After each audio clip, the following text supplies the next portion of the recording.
Je voudrais vous saluer ce matin dans le beau nom de notre Seigneur et Sauveur Jésus-Christ. J'ai cette lourde responsabilité ce matin de pouvoir vous apporter cette réflexion, ce partage. Nous sommes en fait dans la suite de Esdras, donc ce sera Esdras 3 et 4. Esdras et Néhémie sont deux livres que j'affectionne beaucoup, de par mon métier, de par mon travail, qui est de la gestion de projet. Ces livres-là sont, je dirais, ce sont des livres qu'on pourrait en fait enseigner en école de commerce ou en école d'ingénieur, dans le sens où ce sont des livres en fait qui parlent en fait de la construction, en fait, parlent de projet. Comment est-ce qu'on construit un projet? Quelles sont les différentes menaces? Quelles sont les opportunités? Quelles sont comment commencer un projet? Quand on lit en fait ces livres, on voit la précision. Souvent, on voit des chapitres entiers où on cite des noms. On cite en fait toute une série de noms. Et je me suis toujours posé la question de savoir qu'est-ce qu'on peut en tirer de ces noms qu'on cite. Et généralement, quand on arrive en fait sur ça, quand on lit, on saute. On lit les deux premiers, on saute et on continue. Mais en fait, ces noms-là, en fait, pour moi, ont toujours été quelque chose de frappant dans le sens où il y a une précision. Il y a une précision dans qui fait quoi, qui est le fils de qui et comment et pourquoi. Et en fait, tout ça en fait a un sens. Tout ça a un sens dans ces livres-là qui montrent effectivement que chacun a sa place en fait dans le travail de construction. Chacun a sa place dans le travail de construction et les noms qui sont cités, quand on regarde, j'ai fait une fois on prêchait en fait aussi dans le cabinet sur ces livres-là, sur Néhémie, et dans la répartition, j'étais tombé sur un des chapitres où il n'y avait que des noms. Il n'y avait que des noms qui étaient cités et il fallait en fait apporter une prédication sur que ces noms. Et dans mes recherches, effectivement, ce que j'ai pu trouver, c'est que tous ces noms, toutes ces familles et toutes ces choses avaient des sens. C'était pour la reconstruction, on disait fils de ci, fils de ça. En fait, il y a des portes, on avait des portes en fait là pour la construction de Jérusalem, et à chaque porte, il y avait en fait une famille. Et cette famille-là, elle était là parce que il y avait un sens, parce que c'était par exemple par là où on passait pour aller pêcher, là où on passait pour aller chasser, là où on passait en fait, et ces familles-là avaient en fait, c'était des familles de pêcheurs, des chasseurs, voilà. Donc tout a en fait un sens dans ces livres de Esdras, et après on lira aussi, en fait on verra aussi le livre de Néhémie. Esdras 3, je ne vais pas lire en fait les deux chapitres, sinon avec le temps qui nous est imparti, on ne fera que ça. Je voudrais commencer en fait là ce moment de réflexion, ce moment de discussion sur le thème en fait que je propose pour ces deux chapitres, c'est reconstruire avec Dieu face aux défis de l'opposition.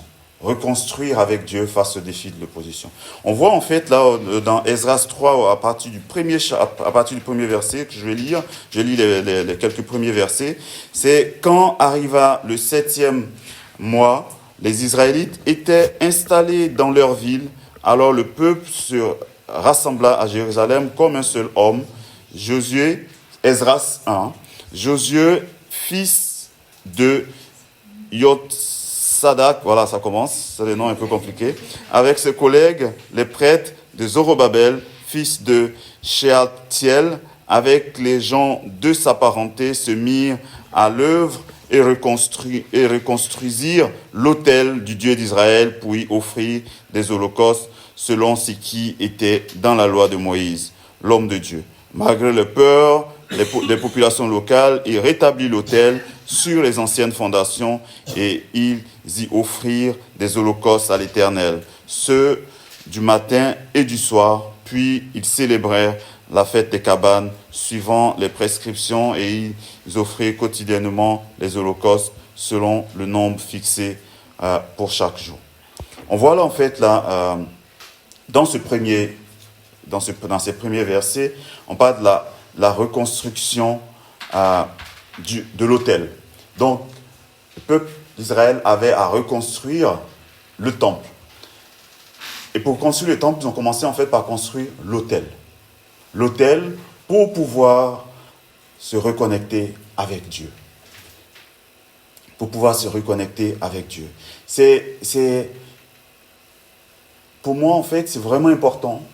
Dans un projet de construction, en fait, l'on voit dans leur construction ce qui était important, en fait, par lequel ils ont commencé. Ils auraient pu commencer par les murs, ils auraient pu commencer par n'importe quel autre endroit, en fait, de ce temple, mais ils ont commencé à reconstruire l'autel.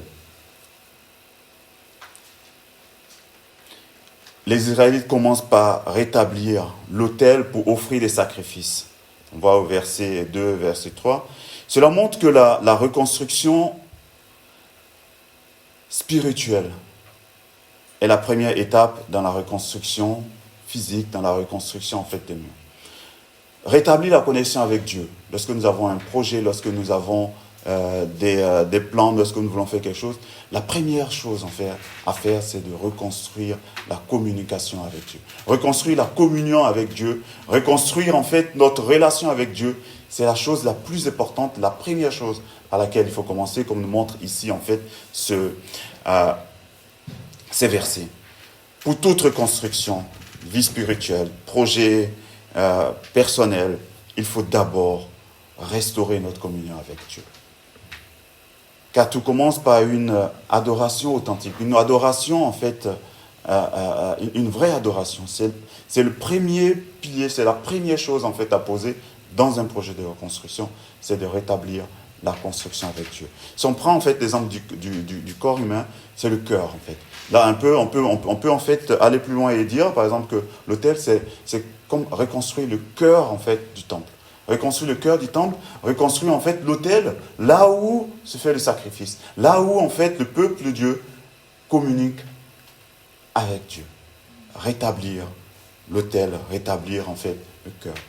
Les cœurs brisés, les cœurs en fait, notre corps entier peut être brisé, notre esprit, tout peut être brisé. En fait, ce qui est vraiment important, la première pierre à poser, c'est de reconstruire notre communion avec Dieu.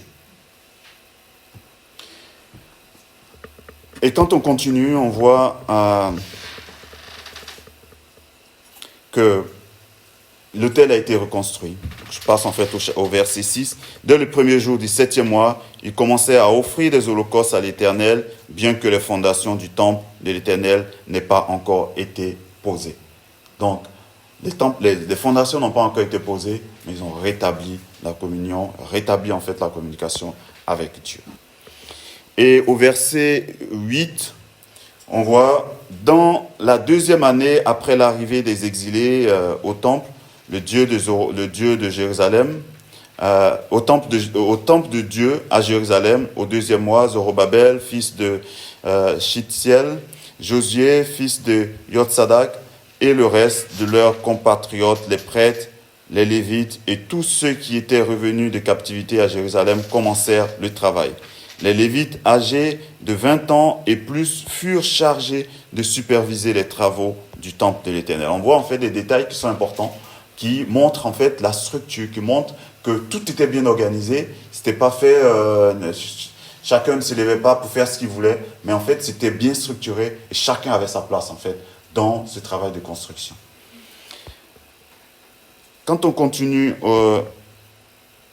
au verset 11, je vais en fait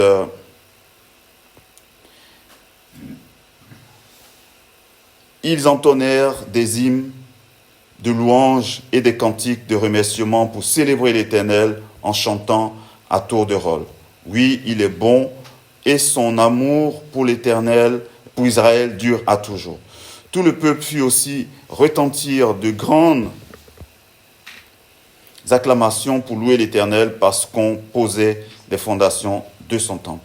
Beaucoup parmi les prêtres, les Lévites et les chefs de groupes familiaux, parmi les plus âgés, qui avaient encore vu l'ancien temple, pleuraient à haute voix pendant que l'on posait sous leurs yeux les fondations du nouveau temple. Alors que beaucoup d'autres gens exprimaient leur joie par des acclamations bruyantes, de sorte qu'il ne pouvait pas distinguer les ovations joyeuses des pleurs. Le peuple poussait de grands cris dont l'écho retentissait au loin. Comme je disais tout à l'heure, mon travail, en fait, ce que je fais pour gagner, pour vivre, en fait, c'est chef de projet, directeur de projet. Et la chose, en fait, à laquelle on est constamment confronté, c'est de venir bâtir, de venir défaire ou reconstruire quelque chose quand ceux qui sont là considèrent que ça marche. C'est toujours en fait un sentiment, c'est toujours quelque chose auquel je suis confronté, ça fait 25 ans. Et comme généralement je ne fais pas partie en fait directement de l'entreprise, je suis consultant, comme on dit, je viens d'extérieur pour faire, on pourrait dire en fait sans état d'âme ou voilà. Mais au fil des années, je me rends compte en fait de la difficulté et de la souffrance de certaines personnes qui, ça fait 30 ans, ont bâti en fait tout un système, un logiciel ou un truc sur lequel ils travaillent, qu'ils connaissent parfaitement. Et quand on arrive, on dit il faut tout défaire parce que ça ne répond plus aux exigences d'aujourd'hui, ça ne correspond plus aux attentes, et ci et ça. Et on voit en fait, généralement c'est les premières oppositions qu'on a dans la mise en place en fait d'un projet, c'est la résistance au changement. La résistance au changement dont parle aussi là en fait le peuple. Il dit que ceux qui étaient là, qui avaient vu en fait l'ancien temple, se mirent à pleurer. Et les autres qui ont entendu parler de ce nouveau temple, de cet ancien temple, eux, ils étaient dans la joie parce que c'est dire on va reconstruire quelque chose, on va bâtir quelque chose de nouveau.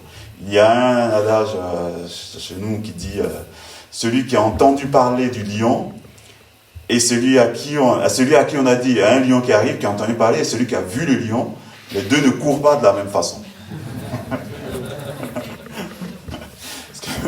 Les deux ne courent pas de la même façon parce que les deux n'ont pas la même expérience. Il y a quelqu'un à qui on a dit il y avait un temple qui était là, qui était grand, qui était magnifique et tout. Et il y a ceux qui ont vu ce temple, qui ont vu la beauté en fait de ce temple-là, à qui on dit on va maintenant reconstruire ce temple, on va poser une nouvelle fondation. Les émotions peuvent être contrastées en fonction des générations. On voit là que lors de la pose des fondations, les anciens pleurent en souvenir du premier temple, tandis que les jeunes se réjouissent. Ce qu'il faut retenir en fait de ça, c'est qu'il faut reconnaître que les perceptions peuvent varier selon les expériences passées. La nostalgie ne doit pas empêcher de se réjouir des nouveaux commencements que Dieu offre. C'est peut-être facile de le dire quand on n'est pas celui qui a vécu ces choses, celui qui a ceux du peuple d'Israël, les anciens qui ont vu ce temple, qui ont vu en fait cette splendeur de ce temple et qui voient aujourd'hui des ruines et pour qui on va construire en fait quelque chose de nouveau. Dieu est le fondement solide de tout projet durable. Ce qu'on peut retenir en fait cette première partie, c'est que Dieu, c'est le fondement solide de tout projet durable. Nous devons commencer par nous tourner vers lui pour poser les bases solides de nos projets.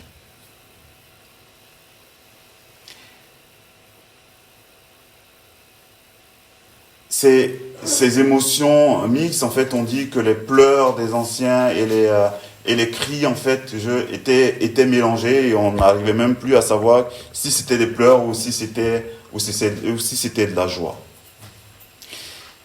Ces émotions mixtes, en fait, soulignent l'importance de tenir compte des expériences passées tout en avançant dans la reconstruction. Il faut pas faire, en fait, table rase sur le passé. Il faut tenir compte du passé, tout en avançant dans la reconstruction. Parce qu'il y a des émotions, il y a en fait des sentiments qui sont aussi importants, auxquels il faut faire attention. Et c'est tout le job, en fait, que nous avons, que j'ai, en fait, aussi dans mon travail, c'est de tenir compte du passé. Et comment tenir compte, en fait, du passé, de ceux qui ont vécu ces choses depuis des années et des années. Et ce qui est impressionnant, c'est qu'aujourd'hui, j'ai 50 ans. Quand je commençais, je ne me posais pas, en fait, ce genre de questions, est-ce que je fonçais.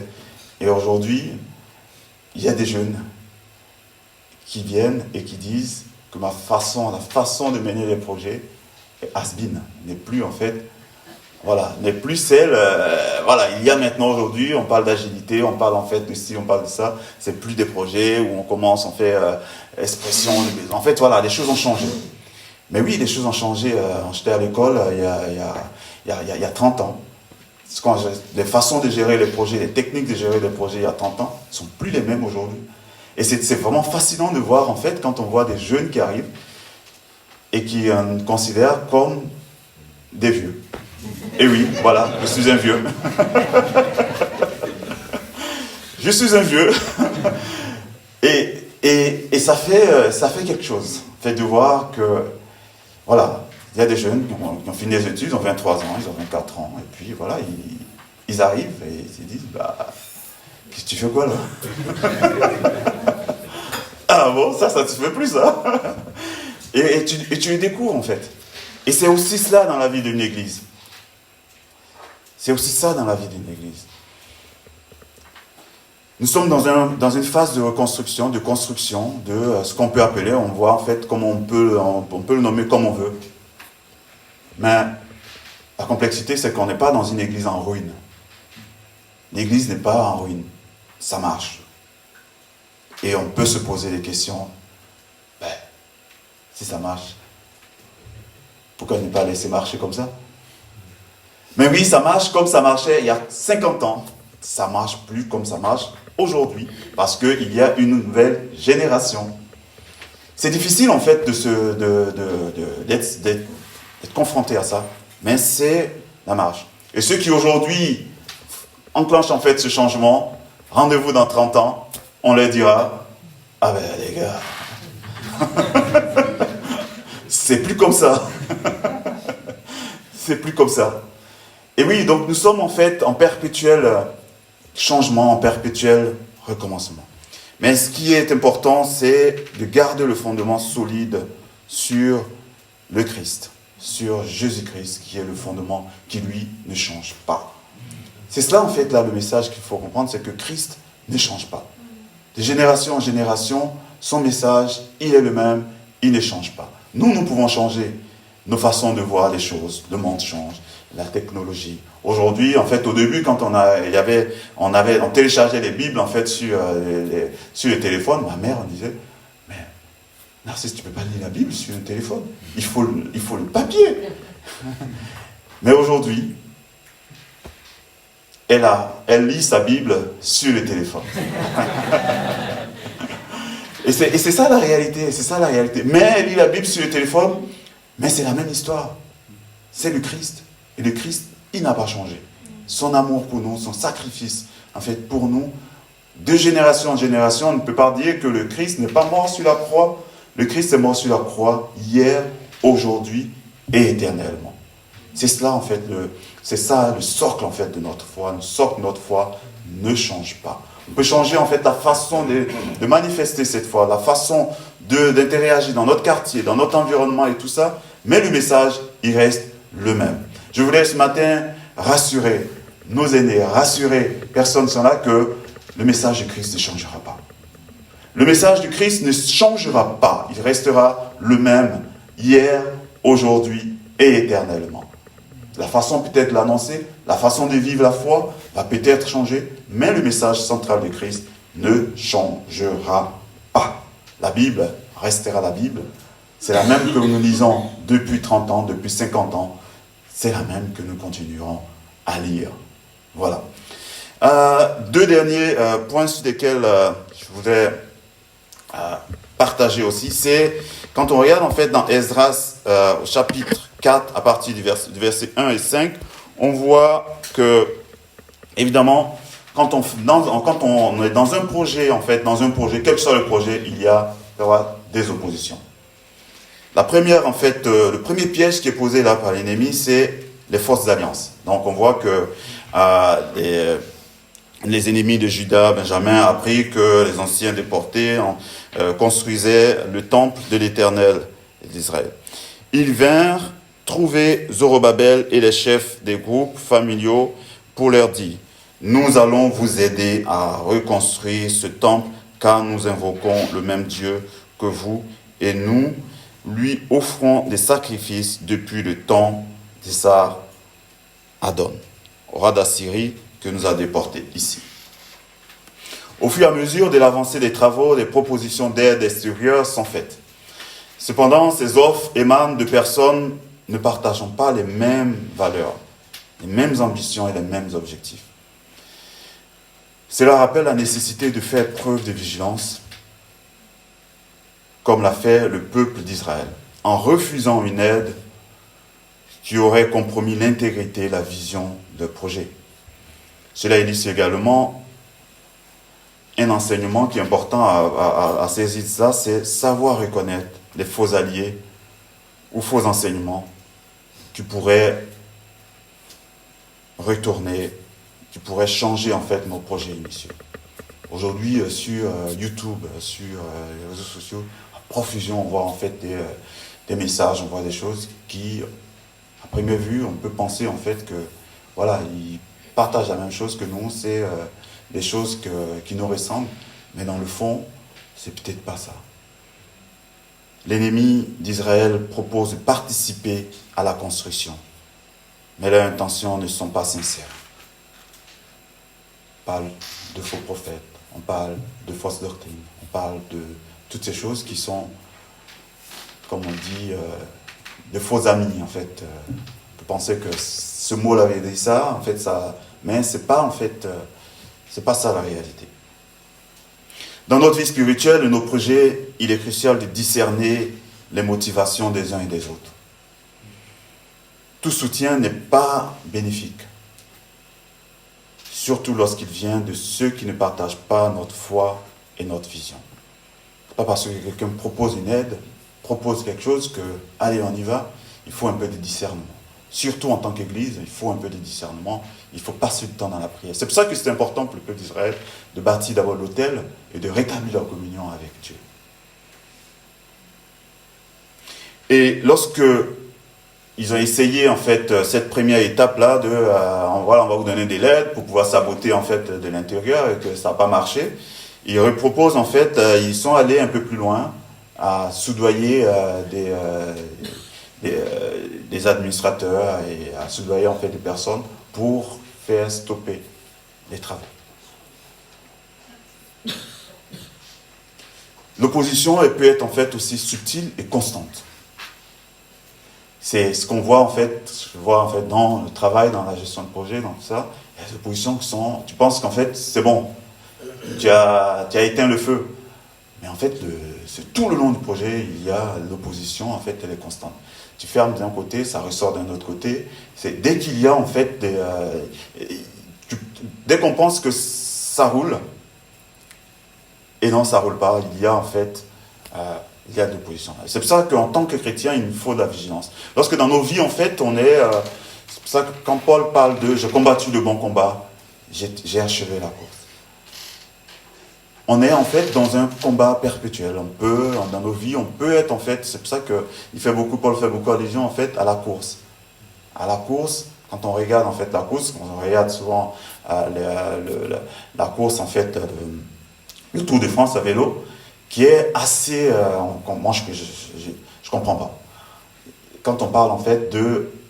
On voit qu'il y a une personne qui gagne la course, qui porte le maillot jaune à la fin, mais c'est en équipe.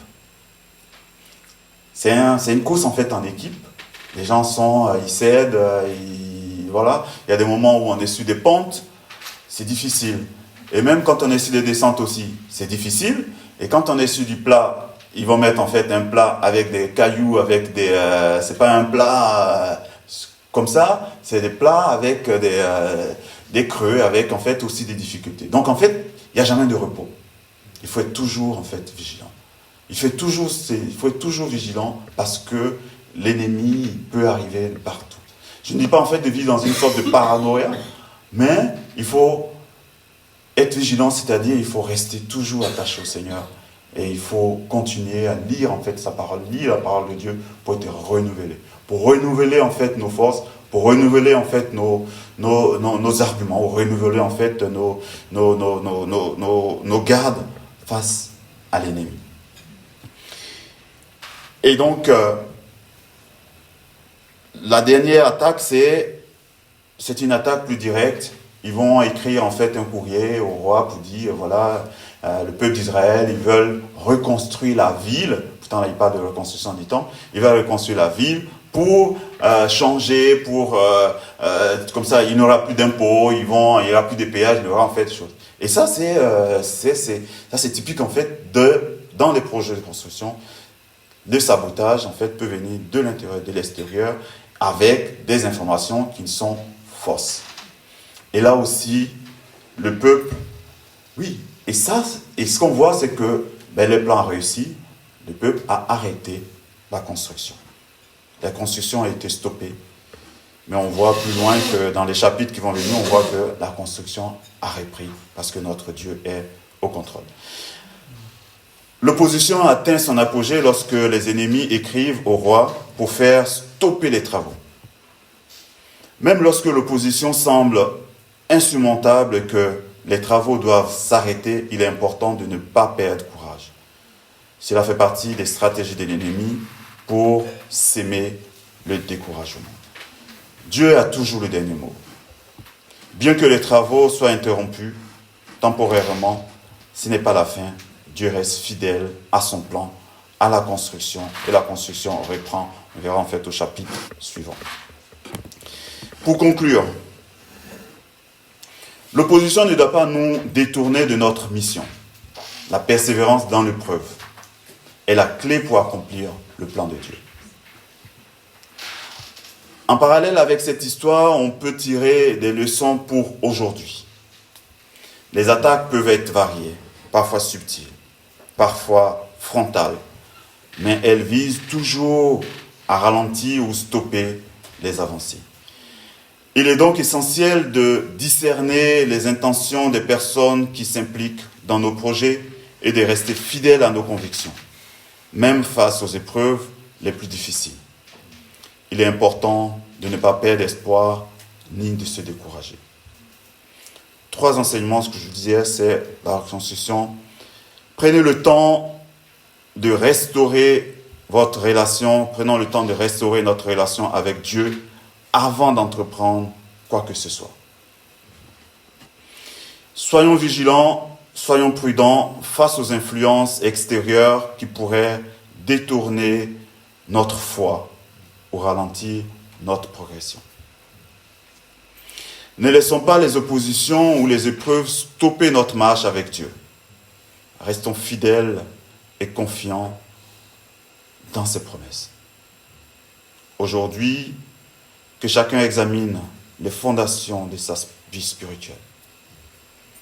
Qu'il identifie les voies qui pourraient semer le doute ou le découragement et qu'il s'engage à persévérer dans la foi, sachant que Dieu est fidèle pour accomplir son œuvre. Amen.